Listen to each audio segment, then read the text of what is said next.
तू बहुत बढ़िया है विजय, बहुत अकल है तेरे में। मतलब इसके घर भट्टी लगेगी तू सारे अडंगे उठा दे, ऐसा नहीं होगा, भट्टी लगेगी मारी डब। देखिए मैं तो बेसिकली मैं टीचर हूँ। लाल साड़ी को भी लोगों ने बहुत प्यार दिया। तेरे में बहुत अकल है विजय, कल सारी दुनिया तो पाड़ेगी दावत और हम वहाँ काटते फिरेंगे भरोटे। तू हमें कुछ काम करन दे, नहीं करन देता।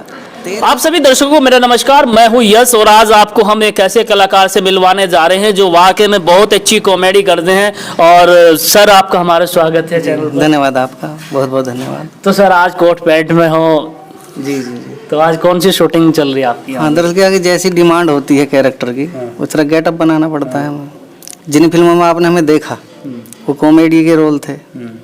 आज जो हम जिस मूवी की हम शूटिंग करने वाले हैं उसका नाम है एक मुट्ठी नाज। एक मुट्ठी नाज जी। और ये 1965 में जो हमारे यहाँ हालात बने थे, जब शास्त्री जी हमारे प्रधानमंत्री हुआ करते थे, तो उससे हमने एक छोटी सी स्टोरी उठाई है, उस पर बेस्ड है। तो उसमें मैं एक धनवान सेठ का रोल कर रहा हूँ, इसलिए ये गेटअप है। अच्छा, कोट पैंट का सेट। जी जी जी। अच्छा, इसलिए वो गेटअप। तो कृष्णपाल जी जैसे आपकी मूवी रहती है, आप उसमें कॉमेडी करते हैं, तो ये आपकी कॉमेडी कहाँ से सोचते हो आप इतनी अच्छी अच्छी लेके आते हो? देखिए सोच तो आपकी डिमांड से निकलती है, पर दर्शक जैसी चीज़ पसंद करने लगता है वैसी उस तरह की चीज़ आने लगती है ना। हम देखें जैसे हमारे यहाँ पहले बॉलीवुड में मूवी किसी और तरह की बनती थी, फिर लोगों का रुझान हॉलीवुड की तरफ चला गया, तो हमारे यहाँ बॉलीवुड ने और बाकी जो टॉलीवुड वगैरह हैं उन्होंने भी हॉलीवुड टाइप फिल्में बनानी शुरू कर दी। अब आप भी और हम भी देखते हैं कि बॉलीवुड को हम छोड़ रहे हैं और दक्षिण भारत की जो फिल्में होती हैं आजकल ज़्यादातर हमारी यूपी हरियाणा की ज़्यादा चल रही है। हाँ, चलनी भी चाहिए।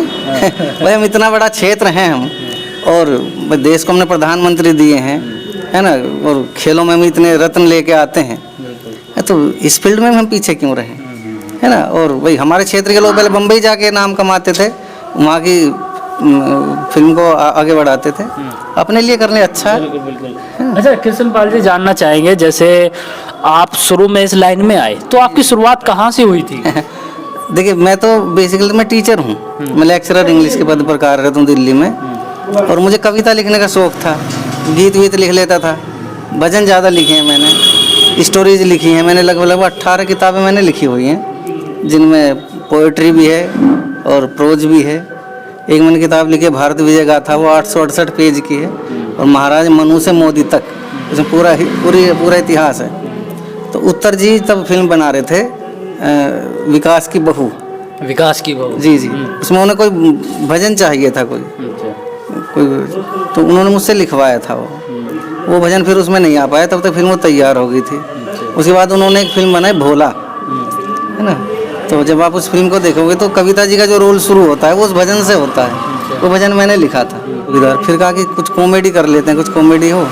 तो पहले राजवीर सिंह डांगी जी जो हैं उन्होंने एक स्टोरी लिखी हुई थी फजीता, फिर हमने उस पर काम किया और उसे लोगों ने इतना प्यार दिया कि लगभग 20 करोड़ के आसपास वो चली हुई है। तो आप देखेंगे ना उसे यूट्यूब पे, तो 20 करोड़ के आसपास। तो फजीता में क्या किरदार था आपका? फजीता में मेरा किरदार था जो उत्तर जी थे, उत्तर जी का किरदार था विजय का, जो एक दूधिया हैं, और हमारा किरदार था उनके ऐसे मित्र का जो सारा काम अपने सिर ले लेते हैं लेकिन करते कुछ नहीं। अगर कुछ करते हैं तो काम बिगाड़ते हैं बस, उससे ज़्यादा कुछ नहीं करते। वो किरदार था, वो लोगों को पसंद आया।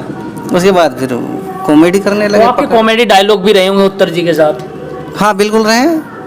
उसमें उत्तर जी हमें कहते हैं कि एक काम करो भाई, हम ये सब काम कर रहे हैं। नहीं, पहले उन्होंने कहा कि ये भट्टी हम बिरमपाल के इधर लगा लेंगे, तो मुझे इस बात पर तुरंत गुस्सा आता है, और हम उसके घर को अपने घर से अलग नहीं मानते। तो हमने कहा तू बहुत बढ़िया है विजय, बहुत अकल है तेरे में। मतलब इसके घर भट्टी लगेगी तू सारे अडंगे उठा दे, ऐसा नहीं होगा, भट्टी लगेगी मारी डब। मारी डब का मेरा मतलब हमारे घर से नहीं था, विजय के घर से था कि भट्टी लगेगी मारी डब। एक सीन में उन्होंने हमसे कहा कि तो तुम भरोटे ले आओ, बहुत बढ़िया। उसने कहा कि भरोटे कल लाएंगे, आज तुम कुछ और काम कर लो। जिस कल को वो कह रहे थे उस दिन होना था मंडा। तो मैंने कहा तेरे में बहुत अकल है विजय, कल सारी दुनिया तो पाड़ेगी दावत और हम वहाँ काटते फिरेंगे भरोटे। तू हमें कुछ काम करन दे, नहीं करन देता। तेरे पे कुछ होता हो तो कर ले, ना होता हो तो टाल कर, तू काम बिगाड़े तो है मत। ये इस तरह के कुछ डायलॉग थे। अच्छा, आपकी एक पिक्चर भी थी उत्तर जी के साथ में, उसमें कविता जोशी भी थी, उसमें जो बुग्गी में बैठ के जाते हाँ, हैं। पकड़, वो पकड़ फिल्म है वो। पकड़। हाँ तो पकड़ में बहुत ही अच्छी ज़्यादा एक्टिंग की आपने। हाँ, वो रोल ही ऐसा था भाई, हम 5 भाई हैं, हमारी एक बहन है, और अकल से हम पैदल हैं, ना हमें रहने सहने का ढंग आता, ना खाने का ढंग आता, और मूर्ख इतने हैं कि जिसने हमारी बहन को छेड़ा, हम उसी आदमी को अपने घर ले आए, है ना, और फिर उसे टॉर्चर भी कर रहे हैं, उसे घर का काम भी करा रहे हैं, उसका जीना हराम कर दिया हम। तो शायद जब उत्तर जी जब खेत में जाते हैं आप उनको काम कराने के लिए, वो किरदार आप ही का था जब भाग जाता है। हाँ हाँ, उसमें चौधरी थे राजवीर सिंह डांगी जी, उनका नाम मलखा था, और वो घर के चौधरी थे। तो हमारी चौधराहट पे बड़ा जंग रहती है हमारी, तो मैं हर किसी के मन में है कि भाई चौधरी बनूं। तो एक बार वो नंबर मेरा आ जाता है, भाई जहाँ सामने धमकाते हैं, डराते हैं मलखान सिंह जी को, तो वो एक दिन के लिए चौधरी मुझे बना देते हैं। तो मेरा फूला नहीं समाता, अब अकल तो थी नहीं मुझ में, वो चौधरी बनने के लिए तो अकल चाहिए, है ना, सब कुछ मैनेजमेंट करना पड़ता है, तो वो मैनेजमेंट तो मेरे पास था नहीं, मैं तो फूल गया बस, और वो उसी क्षण मुझे धोखा दे के भाग गया। तो वहाँ एक डायलॉग था आपका। हाँ, कौन सा था? जब आ गए वो जो डांगी जी बने हो आपको उल्टा सुद्धा बकते हैं, भगा दिया। भगा दे, मैं तुमने कहा कहीं नहीं भगाया, यहीं ईंख में जा रहा है, आ जाएगा थोड़ी बहुत देर में, यहाँ पर पानी भर रहा था, यहाँ चला गया होगा वो, इस तरह का था वो।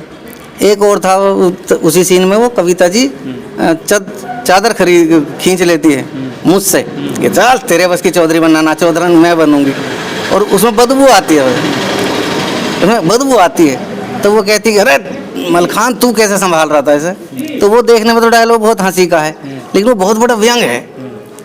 अगर आप राजनीति करते हो तो उसके पीछे आप कितनी गंदगी ढोके फिरते हो, गालियाँ होती हैं उसमें, बदतमीजियाँ होती हैं उसमें, झूठ होता है, फ्रेब होता है, धोखा, इतना कुछ होता है ना, लेकिन उसे लेकर आदमी चौधरी बना रहता है। तो वो डायलॉग जो था वो केवल एक हंसी का डायलॉग नहीं था, वो व्यंग था समाज में।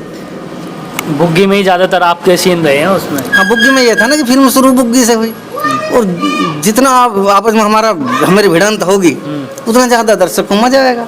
अब दर्शक का मजा ही हमारा ध्येय है। अच्छा, अब आप अपना YouTube चैनल भी चला रहे हैं। जी जी, हम हमारे YouTube चैनल का नाम है संगम म्यूजिक। पहले मैं उसमें भजन डालता था, तो भजन लोगों को उतने अच्छे लगे नहीं, या भजन सुनने वाले कम लोग हैं, या वो कुछ फिलोसॉफिकल होते थे तो वो लोगों को अच्छे नहीं लगे। तो फिर उत्तर जी ने हमें सलाह दी कि आप मूवीज़ बना लिया करो। तो फिर हमने उसको कुछ मूवीज़ डाली हुई हैं, जिसमें बच्चे कम हैं, बच्चे कम के हमने 4 पार्ट डाले हैं। एक हमने जीने दो डाली थी जो भ्रूण हत्या पे आधारित थी।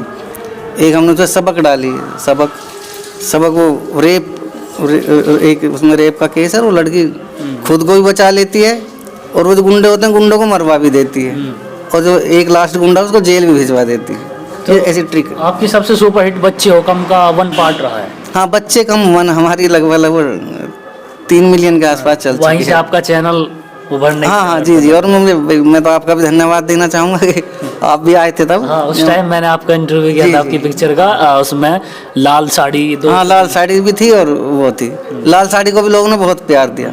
लाल साड़ी एक आर्ट मूवी टाइप थी, और हमारे यहाँ के लोग, हम ये मानते थे आर्ट मूवी को पसंद नहीं करेंगे, लेकिन वो चांस हमने लिया, और वो आप ही का किरदार था उसमें, आप साड़ी बेचते हो, लाल साड़ी नहीं, ये हाँ, जी जी जी, इसमें मैं था और राजवीर सिंह डांगी जी थे। तो ये ना कि भाई मैं विदुर हूँ, मेरी बीवी नहीं है, मेरे बच्चे नहीं, वो उनकी डेथ हो चुकी है। वो जो लड़की है उसका पति मर चुका है, उसके परिवार में कोई नहीं है, तो हमें ये लगता है कि हम एक दूसरे का सहारा बन सकते हैं, और वो लाल साड़ी माध्यम बनी, है ना। तो अगर मुझे बेच देता तो माध्यम खत्म हो जाता। लेकिन जब आप उसके पास साड़ी लेके जाते हो, जब कहते हैं ना आप बिक चुकी, तब तक उस लड़की की मौत हो चुकी होती है। हाँ, तो मैं तो ये सोचता हूँ कि साड़ी हमारे बीच का माध्यम है, बातचीत होती रहती है, तो मेरे मन में प्यार था, उनके मन में। बहुत ही भावुक पिक्चर थी, देखने वाला शायद रोने पे मजबूर होता है। हाँ, वो सीन जो था ना कि वो उसने माता जी से कहा था कि एक दिन मैं साड़ी जरूर लूँगी, उसने वो ले ली। आपने वो कफन के टाइम। हाँ, और अपनी कीमत पे ली। मैं उसे कीमत बताता 500 रुपये की है, तो उसने कभी अपनी कीमत नहीं बताई थी, वो किस कीमत पे उसे चाहती है, लेकिन अपनी कीमत पे ली उसने, तो उसके 2 मीनिंग निकलते हैं। एक तो एक अपनी जान की कीमत पे ली इसने, और एक ये कि जैसी कीमत ये चाहती थी उस कीमत पे ली। तो क्या संदेश देना चाहेंगे हमारे सभी दर्शकों को, आपको देख रहे हैं अभी? वह संदेश तो हमारी फिल्मों के माध्यम से मिल ही रहा है। बाकी ये है कि भाई हम जो भी करें, हम ये सोच के करें कि समाज के किसी भी तबके को उस काम से कोई ठेस ना पहुँचे, समाज में किसी तरह का जहर ना फैले, सुधारात्मक हमारे काम हो। अब हम फिलोसफिकल वे में कहेंगे तो हो सकता है समझ में ना आए, तो हम वो बात कॉमेडी के माध्यम से कहते हैं, तो आप उसे कॉमेडी समझें बस। अगर कोई ऐसी बात आ भी जाती है तो केवल कॉमेडी के लिए है, वो हंसने हंसाने के लिए है। और अगर आप उसमें से संदेश निकाल लेते हैं तो आपका बहुत बहुत धन्यवाद। आपके चैनल के माध्यम से हम भी, उत्तरजीवी और बाकी जितने भी हम लोग यहाँ इस काम में लगे हैं, सभी को प्रमोशन मिलता है। तो मैं लोगों से अपील करूँगा कि वो आपके चैनल को ज़्यादा से ज़्यादा देखें, सब्सक्राइब कर लें, क्योंकि हमारे इलाके में जो फिल्में बनती हैं, जितना हम काम करते हैं, उनसे रिलेटेड सारी चीज़ें आपके चैनल के माध्यम से आती हैं जी। तो उत्तर जी क्या कर रहे हैं, हम क्या कर रहे हैं, बाकी लोग क्या कर रहे हैं, उन सभी की जानकारी लोगों को मिल जाएगी। और मुझे लगता है सभी इस तरह की जानकारी रखना चाहते हैं। जब हम छोटे थे तो अमिताभ बच्चन, धर्मेंद्र की वगैरह की जो पत्रिका आती थी, हम टूट के पढ़ते थे उस पर। तो आज तो आप बहुत अच्छा कर रहे हो, वो लोगों को घर में ही वो प्रोवाइड करा रहे हो बिना किसी खर्चे के, तो बहुत अच्छा जी। जो भी हमारे एरिया में शूटिंग होती है, हम इन सब की शूटिंग अपने चैनल के माध्यम दर्शकों तक पहुंचाते हैं। जी जी। तो उम्मीद करना चाहेंगे आप हमारे चैनल को ज़्यादा से ज़्यादा लाइक करें और वीडियो को शेयर करें। मिलते हैं एक नए इंटरव्यू के साथ, तब तक के लिए जय हिंद, जय भारत।